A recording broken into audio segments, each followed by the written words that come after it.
What is up, everybody? Sam Dog, the infamous 253, coming at you with a preview for the Seahawks versus Washington football team Monday night game with special guest, one of the best YouTubers of the Washington football team, content creator, Mr. Ed Oliver. Ed, how you doing? Good to yourself, man. I'm ready for this Monday night game. I hope you had a good holiday and happy Thanksgiving.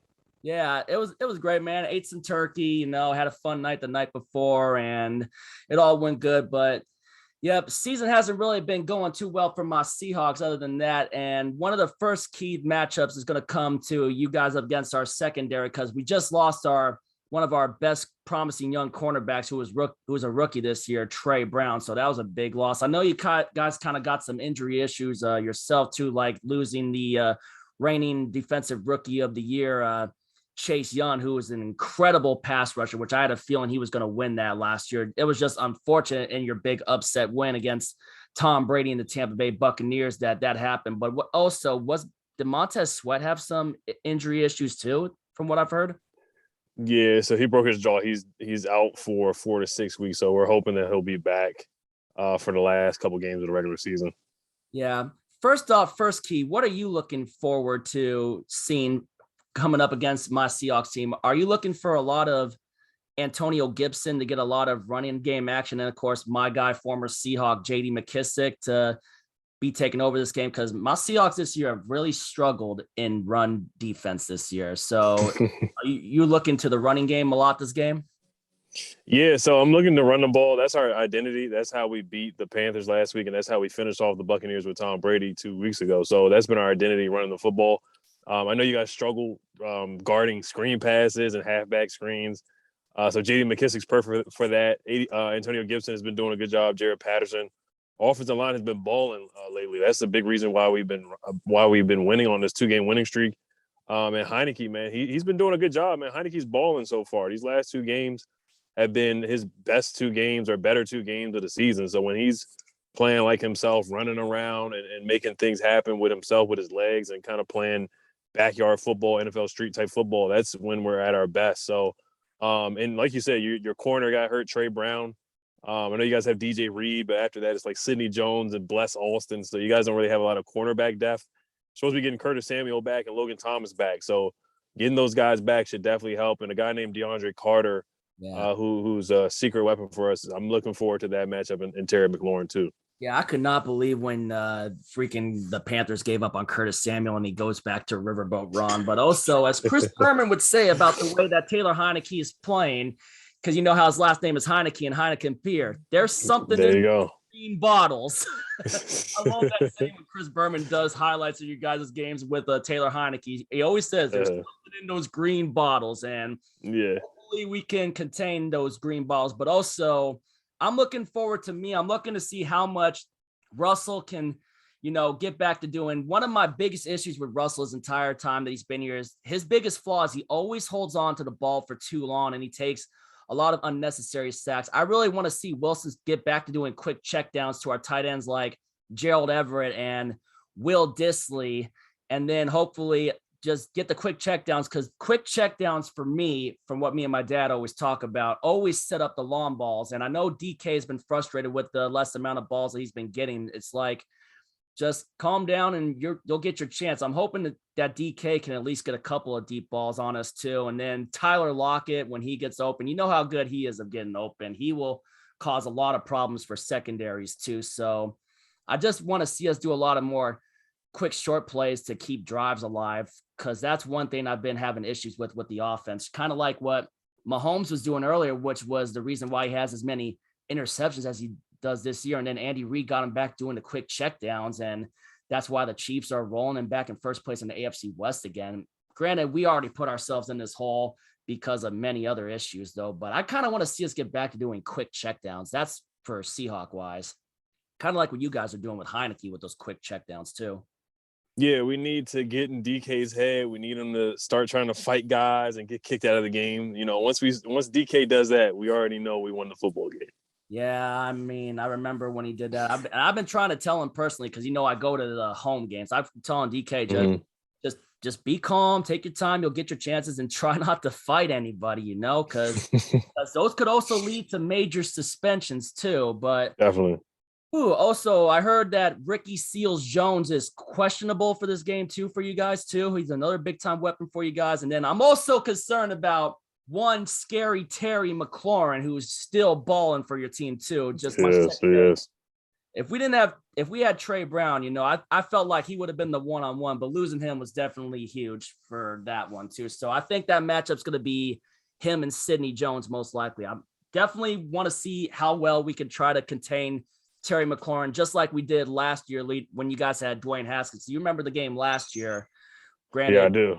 Our offense basically was in the second half of the season just not doing what we were normally used to it doing, which was basically our worst half of offense this season. I mean, last season, but it is what it is. But I'm definitely looking forward to just seeing how many guys we can plan on McLaurin and your other big time weapons like Carter, and then your running backs with Antonio Gibson and JD McKissick. I wish my Seahawks never got rid of McKissick. Yeah, I want to thank you guys for letting him go. I mean, he went to the Lions and he came back to us. I mean, then he came to us, and he's been a huge addition. He's great out of the backfield. He's like a wide receiver out there. I know he played wide receiver in college. Now, I've told him that personally. He was still a Seahawk. I've told him that personally. Yeah. I've met him a lot at old True Font Bone events, other Seahawks games. I said, JD, I know you may call yourself a running back, but to me, you're more like a wide receiver than a running back. He is. And yeah, he's going to be a big weapon. There's a guy named Jared Patterson, too, another running back for us. He was undrafted out of Buffalo, had a couple big games in college. He's a low-key guy that I think will have a couple carries. Might not have a big game, but he's definitely a big help on third downs. Yeah, what about defensive-wise for you guys on defense? Obviously, with no Chase Young and no Montez Sweat, who are you looking to step up for you guys this week? Well, yeah, I mean, like you said, with DK, William Jackson's going to have to step up. We paid him a good amount. We gave him a nice contract over the offseason. He's supposed to be a number one corner, a physical corner. This will be a good matchup for him against DK Metcalf. Same thing with Kendall Fuller versus Tyler Lockett. Yeah. But we got guys like Cam Curl, who stepped up at the safety position. Bobby McCain has played a lot better.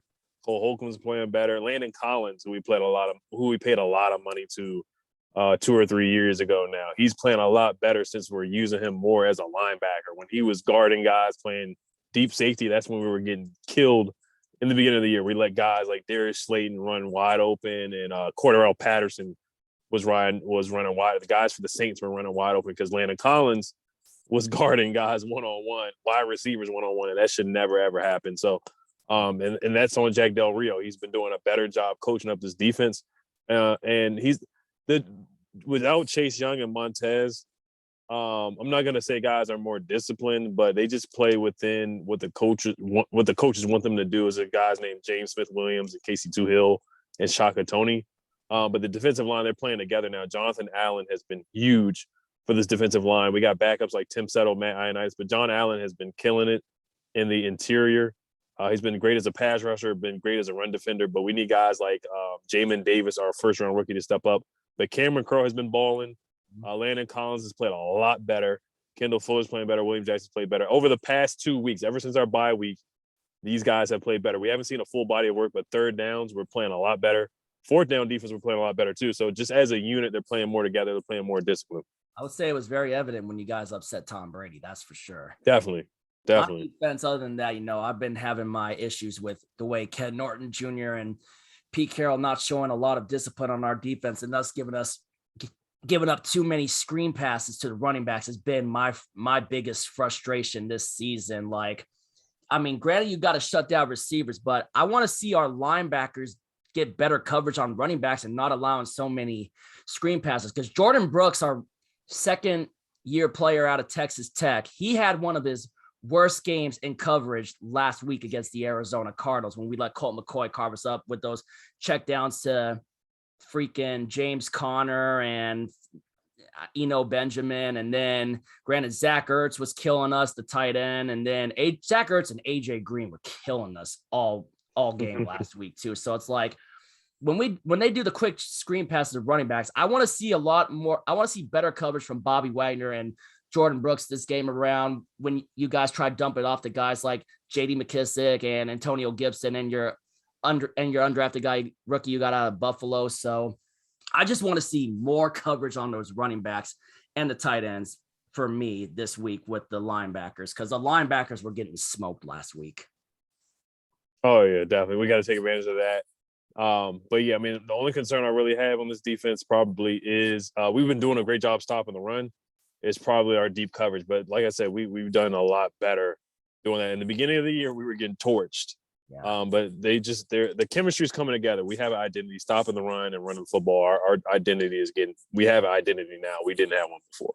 When you get that chemistry going, that shows that you got a bright future going ahead in years to come, and that's what basically happened earlier back in 2011 when I really thought the team got the chemistry going in the early Pete Carroll year when we beat down the Philadelphia Eagles on Thursday Night Football back when Tavares Jackson was our quarterback and Marshawn Lynch had that big game running and Shady McCoy had that big game too. But then obviously Vince Young threw that pick six to David Hawthorne back in the day. And sometimes it's always cool to look back on fun little games like that. Oh, yeah. We have a lot of history. I mean, we got the RG3 game. We got the game last year. We got the game where we beat you guys. Where I was there. Kirk Cousins. Blair Walsh gave you that game, by the way. Blair Walsh gave you that game. I will definitely go back and blame that game on Blair Walsh for missing 3 kicks. Yeah. Hey, we'll take it, man. We'll take it. Hey, we've had our fair share of kicker problems in the past couple of years. Thank goodness we cut that guy. We got a new guy named Joey Sly. I call him Sly Guy because he's made all his kicks so far. I don't knock on wood. I don't want to jinx him. But like I said, we beat you guys in that game in Seattle. And we got some history. We definitely need some revenge against you guys. You guys have beaten us in the playoffs a couple times. So we got to get this one on Monday night. I was there when I was there for both the playoff games in Seattle. One of them where my guy Marcus Trufant had a pick six, trying to set up an interview with him, by the way, sometime soon. A guy, 253 guy like myself. Because, we live an hour south of Seattle. I'm in Puyallup. Obviously, he's in Tacoma. So got to get that set up soon. But this has been a long overdue collaboration. I know you were on with Norb. Norb's one of my guys too. Awesome dude. Came down, did player interactions with me before in the game where Russell got injured against the Rams. And you collaborated with him last year. You had an awesome talk. I was tuning into that one too. And I knew I had to get you this year because we've had some pretty awesome football talks even when I've come into your stream. Oh, yeah. Definitely, yeah. How's Russell Wilson look so far? I heard he's been a little up and down this year. Yeah, he's having his worst year. There's a lot of question marks going on with what's going to happen this offseason. Me personally, I think there's going to be a lot of changes with the coaching staff. And whatever happens with Russell happens. Either we trade him, get a bunch of first-round draft picks for the future, and go start the rebuild right there. I mean, I've made it through worse. I've had my season tickets with my dad since 2004. So I was born the year we went 2-14 when Cortez Kennedy won the Defensive Player of the Year on 2-14. Something that's never happened again ever in NFL history. A player to win Defensive Player on the Year on one of the worst teams in the NFL on a 2-14 team. Probably the reason he's in the Hall of Fame too. So the worst I've seen was our 2008 year when we went 4-12, where we upset the Jets and we're part of the Jets collapse because we beat Brett Favre with Seneca Wallace in that snow game in questionable at the time, now Lumen Field. And then we all knew what would happen with the Jets after that when they lost their former guy Chad Pennington the last time Miami won the AFC East. So it's been kind of rough, but I'm still willing to go to the games, support the team, go by the tunnel, do my player interactions though. But if change is needed, then I'm ready to go with it and just embrace it, I mean, granted, you know what that's like too. Granted, your team win, 3 Super Bowls, one of them with Washington State Cougar alum Mark Rippon, which the Cougars did just win the last night.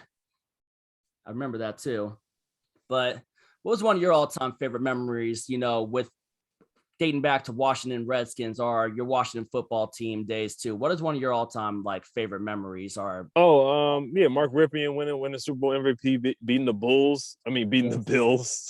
They got Ed Oliver on the Bills, the guy who stole my name. But we beat the Bills. I love when Doug Williams won MVP. When we beat the Broncos. That was great. First black quarterback to win the Super Bowl MVP. Yeah. Yes, sir. Shout out to Doug Williams. Can you name the other 2 black quarterbacks who have won a Super Bowl? Granted, one of them didn't get MVP, but name the other 2 black quarterbacks who have won the Super Bowl other than Doug Williams. Oh, man, that's a good one. Your guy Russell Wilson. Yep. He won the Super Bowl. Mahomes. Yeah, Patty Mahomes. So yeah, there's been more guys, breaking history and doing it. So we gotta get some more in there winning some Super Bowls. Yeah, hopefully in the near future. When we finally got this, I just remember I was in the end zone when Sherman tipped us to that Super Bowl. That was a tense game against the San Francisco 49ers too. Mm-hmm. I remember just the 4th and 7 play to Jermaine Kearse, who was also from the Lakewood area, another 253 guy represent. I just remember that play. It's like, what the heck were we thinking? And then we saw the guy jumped offside. I was like, oh my God. And then he caught that ball, and then we freaking get downfield. It's like, okay, either we lose by 1 or win by 6. And then that was what my dad was thinking too. And then all of a sudden I see Sherman tipped. I'm quiet at first. All of a sudden, then I saw get intercepted. I'm going wild, and it didn't hit me that we were going to Super Bowl until my buddy Jeremy said it too. And that was crazy. And then I was in Renton's and we were watching that game. What we thought was going to be close when we were taking on, because it's never easy when we take on a guy like Peyton Manning and that high-powered offense. We had the number 1 defense of all time, but my greatest memory is just seeing our defense just shut him down, and just seeing Malcolm Smith's pick 6, Percy Harvin's kickoff return, which I even went by that stadium when I was recently on a trip to New York, and a guy gave me some free souvenirs that were left over from that Super Bowl. Now, that's cool. Now, one of my worst memories for me, obviously, you could say Super Bowl 40 when we got rigged, but I got something to show you. I don't think I've shown a lot of people this often, but I was there for this one, and it happened right in my end zone. Oh, that's lit. That's super cool, man. That's super cool. I was at that Super Bowl in Arizona where we should have ran the ball. Probably one of my worst memories ever. Yeah, that was a legendary decision right there about Pete Carroll. I blame Darrell Bevell for that one too, but granted, it is what it is. We basically did it to ourselves, and when the time comes, I'm still going to be grateful to Pete Carroll for what he did for our team. Obviously, he's a lot for the Ring of Honor, but I think the times are changing, and eventually we're going to have to start looking for our next head coach. Maybe someone younger, someone that is offensive minded to catch up with teams like the Rams and the Cardinals and the 49ers, with their young offensive minded coach and high powered offenses. I mean, Ron Rivera, look at what he's done for your guys' offense too. He got you guys going in the right direction. Yeah, so we're doing better. We got a young offensive coordinator, Scott Turner, who's been up and down. He's had some awful games, and he's doing a lot better. He's had some good games, some bad games. He's doing a lot better these last couple of weeks because he's finally relying on the run game, and we're not playing from behind. Yeah. And they're just letting Taylor Heineke play his kind of football. They're letting him run. They're actually calling read options for him and scheduled run plays for Taylor Heineke. So Scott Turner, he's getting better. He's getting a lot better. Yeah, I want to see some better results from Shane Waldron, our current guy, but he's starting to kind of look like Darrell Bevell and Brian Schottenheimer when they're all those 2 predictable plays, like going east and west and just having the runs get shut down. But sometimes I don't know if Pete interferes with it, but it's better to let the offensive coordinator run the offense, where Pete is more of a defensive-minded coach. Mm-hmm. Has Russell Wilson, has his trade value gone down since he's not playing so well? We'll see. It's hard to say right now, but when the time gets there, if something happens, then we'll talk about it then. But oh yeah, definitely. What's your score prediction? And then I gotta go and get back to this holiday stuff. Yeah, I actually picked my team to win. I never really picked the score, but I never really like to pick score. Scores are hard to predict, but yeah, they are. It's going to be a close game. But if I could give a score, maybe I'll say, I don't know, maybe 20, 25, 23. Wow. What about you? I got us winning, man. I think we can actually blow you guys out. We don't really blow people out, and I don't want to jinx us. But I think seeing what Colt McCoy did to you guys last week and just seeing how you guys have played, Russell Wilson, he just hasn't been that guy this year. I don't know if it's the finger, but he just, I know you guys love to say let Russ cook, but he hasn't cooked anything this year. And Geno Smith has actually played better than Russell Wilson at times this year. Is that fair to say? Well, let's be honest. Geno Smith had his best game against He was playing the Jacksonville Jaguars. He was obviously going to kill the Jaguars. Geno was obviously still Jacksonville. So, but yeah. So and then he looked lost against the Saints, but we'll see what happens with that too. Granted, I do talk to Geno by the tunnel, great guy and all too. So yeah, he good for us. Granted, he was So playing. I got us beating you guys 28-20. I think at one point we're going to be up 28-13, and then you guys are going to score a late touchdown. It's going to be 28-20. Then you're going to try an onside kick, and we're going to recover the ball, and it's going to end like that. It's going to be Monday Night Football. It's going to be a fun game to watch. Yeah, primetime is always fun to watch, but I don't see my team in many primetime games after that if we're going to be entering the rebuilding phase. So, and one of my things I want my team to start doing better at again in the near future is drafting, because I feel like the Jamal Adams trade is coming back to bite us. I don't like giving up first round picks, you know. Has he been a bust trade for you guys? So far, it's been looking like it. I mean, his coverage has only made one good play, which was an interception against Aaron Rodgers this year. But right. My biggest belief, and I get this from my dad, you don't build your teams by trading away draft picks, and you don't build your teams, you know, through free agency. The best way you build your team is building through the draft. I mean, look at what you did building through the draft with getting Chase Young and Montez Sweat and Terry McLaurin. You guys have done pretty good with those draft picks. I want my team to start drafting well again, and that's my honest truth with it. Now, how's your offensive line looking? I heard Dwayne Brown struggling a little bit. Yeah, Brown needs to retire. Brown needs to retire. I just hope Stone Force learning from for the time being. But as much as I like Dwayne Brown, it is what it is. We basically need to do better drafting and signing on the trenches.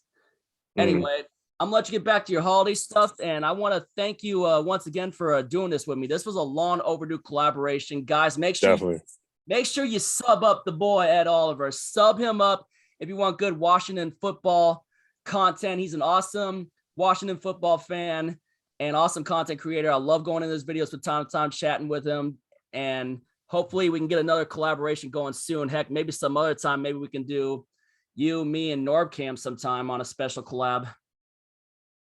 Definitely, man. Appreciate it, man. Should be a fun game. Thank you for having me on. Yeah, thank you for doing this with me, man. This was long overdue.